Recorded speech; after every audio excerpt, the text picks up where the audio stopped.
Sub division Jampur coat Bodla के रिहायशी जमशेद बोदला मरूम की यतीम बच्चियों ने इल्ज़ाम आयद करते हुए कहा कि हमारे चचा कजन्स दीगर करीबी अजीज हमारे वालिद मरूम की मलकियत बोदला फार्मेसी जामपुर में इंडस हाईवे बिलमुकाबिल तहसील हेडक्वार्टर अस्पताल जामपुर हमारे वालिद जमशेद बोदला की वफ़ात के बाद हमें कहा कि हम आपको किराया कब्ज़ा और मेडिकल स्टोर से आपका मुकम्मल हिस्सा देंगे, मगर गुज़श्ता 7 से 8 माह से हम पर हर फोरम पर अपना एहतजाज रिकॉर्ड करवाया है।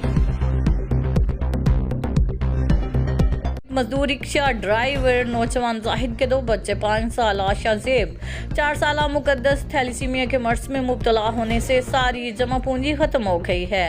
हुकूमत की जानिब से कोई इमदाद नहीं दी गई, महंगे इलाज की सिक्कत नहीं रही।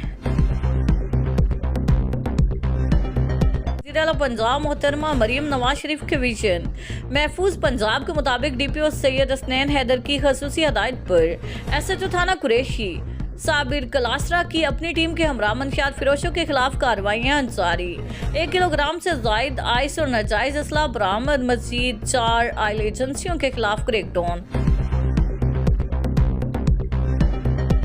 मुजफ्फरगढ़ से ब्यूरो चीफ अहमद खान खोसा की रिपोर्ट के मुताबिक वज़ीर आला पंजाब मोहतरमा मरीम नवाज के विजन के मुताबिक DPO सैयद हसनैन हैदर ने खुली कचहरियों का इनेकाद किया, जहां शहरियों की बड़ी तादाद ने अपने मसाइल पेश किए। DPO ने तमाम शिकायत को तहम्मुल से सुना और फौरी हल के लिए अहकाम जारी किए।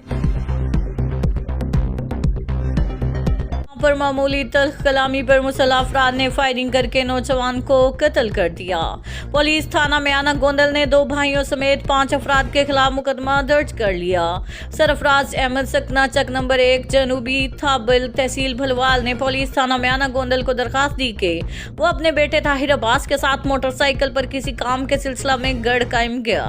जब वापस अपने गाँव जा रहे थे तो रास्ते में मुसल्लह मुल्ज़मान इम्तियाज अहमद एहसानुल्लाह ने अपने दीगर 3 साथियों के हमरा जबरदस्ती रोका। मुल्ज़मों ने ताहिर अब्बास मोटरसाइकिल से उतारकर फायरिंग करके जख्मी की और फरार हो गए।